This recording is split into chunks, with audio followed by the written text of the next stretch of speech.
Hello guys, আসসালামু আলাইকুম। আপনাদের মাঝে মজাদার একটা রেসিপি নিয়ে আসলাম, সেটা হচ্ছে আলু আর ডিম দিয়ে রান্না। এজন্য আমি প্রথমে আলু আর ডিমটা ভালো করে সিদ্ধ করে নেব। তারপর আলু আর ডিমের খোসা ছাড়িয়ে নেব।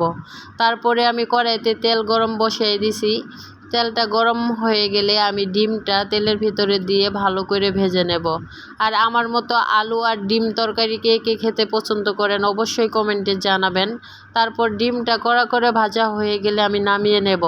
ওই তেলে আমি পেঁয়াজ কুচি দিয়ে দেব, দিয়ে ভালো করে ভেজে নেব। দেখেন আমি নাড়াচাড়া করে পেঁয়াজ কুচিটা ভেজে নিচ্ছি। আর এদিকে আমি আলুটা ভেঙে নিচ্ছি। তারপরে পেঁয়াজ কুচি ভাজা হয়ে গেলে আমি সব রকমের মশলা দিয়ে ভালো করে কষিয়ে নেব। কষানো হয়ে গেলে ওর ভিতরে ডিমটা দিয়ে আরও একটু কষিয়ে নেব। কষানো হয়ে গেলে তারপর আমি ওই আলু ভেঙে রাখছি, এই আলুটা ডিমের ভিতরে দিয়ে ভালো করে কষিয়ে নেব। আর তরকারি যত কষাবেন তত মজা লাগবে। তারপর আমি কষানোর জন্য 5 মিনিট অপেক্ষা করব। 5 মিনিট অপেক্ষার পর দেখেন আমার তরকারি কষানো হয়ে গেছে। এর ভিতরে আমি পরিমাণ মতো পানি দিয়ে দিচ্ছি। তারপর পানি দেওয়া হয়ে গেলে আমি এটা তরকারি আর ডিমটা ভালো করে নাড়াচাড়া করে দিচ্ছি। দেওয়ানোর পর দেখেন আমি আরও 5 মিনিট রান্না করে নেব।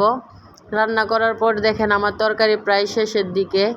আর দেখেন আমার তরকারি ফাইনাল লুক। আপনারা সবাই বলবেন কমেন্টে কেমন হলো। সবাই ভালো থাকবেন, সুস্থ থাকবেন। আল্লাহ হাফেজ।